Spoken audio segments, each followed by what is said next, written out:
Yan po yung usual na itsura ng end molding. Kasi yung iba ngayon, meron na silang mga customized na tinatawag. Kung sila yung umorder, halimbawa yung customer o yung contractor, ay nagpapagawa sila ng sarili nilang disenyo. Hindi ko alam kung gusto nilang makatipid o binabago nila yung sistema para madali sa pagtatrabaho. Pero kung ako yung tatanungin, dito pa rin ako sa ito yung common, yung standard na talagang babagay doon sa spandrel. So sa pagkakabit po nito, dapat ganyan, hinihilot yan. Dapat papayukoon mo siya. Kasi pag hinayaan mo yan na ganyan lang, yung galing mismo sa planta at preskong-presko pa yung pagkabend niya at hindi mo hinilot, pagka naglagay ka nung panel, yung spandrel mismo, makikita mo na parang may siwang yan. So kung gusto mong lapat na lapat siya, hihilutin nyo po ng ganyan. So kahit hindi mo na yan tadtarin ng rivets, lalapat yan doon sa mismong spandrel. So ito na, magbibigay tayo ng sample kung paano to kinakabit. So yung tulad ng naipakita natin, ganyan lang po yung basic niyan. Nire-rivets doon sa bandang taas. So kung napapansin nyo po, ito, kung hindi nyo po yan hinilot at hinayaan yung galing mismo doon sa planta, pwedeng nakayuko po yan. Pag nilagay nyo yung panel ng spandrel, tulad ng sinasabi ko, parang may siwang yan. So pangit po yung tignan. Ngayon, hayaan na muna natin na matapos tong portion na to na malagyan ng end molding. At saka natin ipapakita kung ano yung kalalabasan nung pag meron na siya na panel ng spandrel. Okay? So, ito na po yung meron ng panel.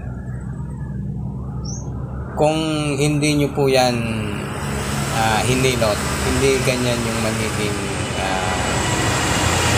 kalalabasan niya.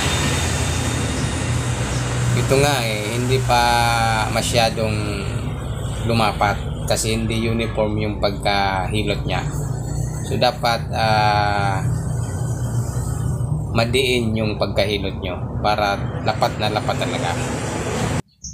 So at least yung ganitong paraan ay makakatulong para lumapat yung end molding doon sa spandrel. Kasi pag hindi po yan lumapat, nauobliga kayo na i-rivets yan kada isa.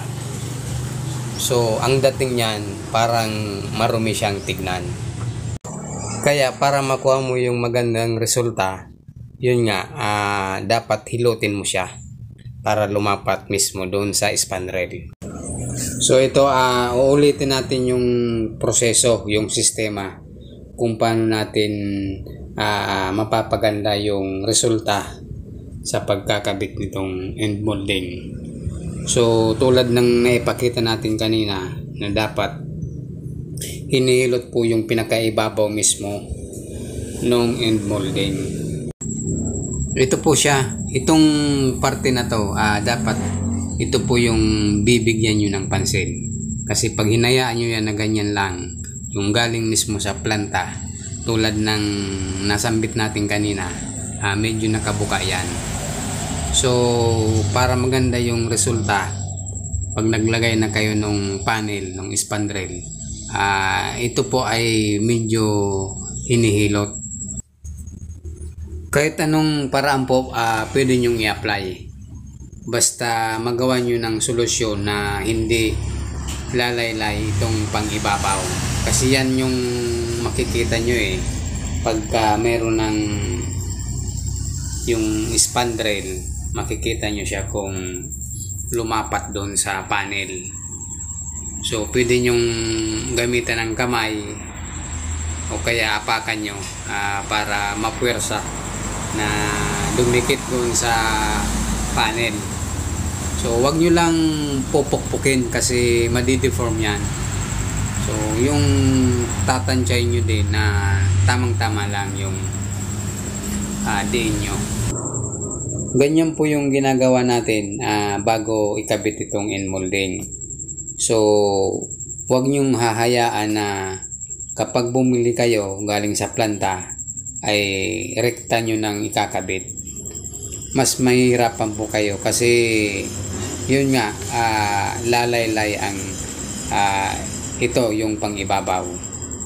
So para maganda at kung gusto nyong subukan itong paraan na to, makakatulong to sa pagkakabit nyo ng end molding.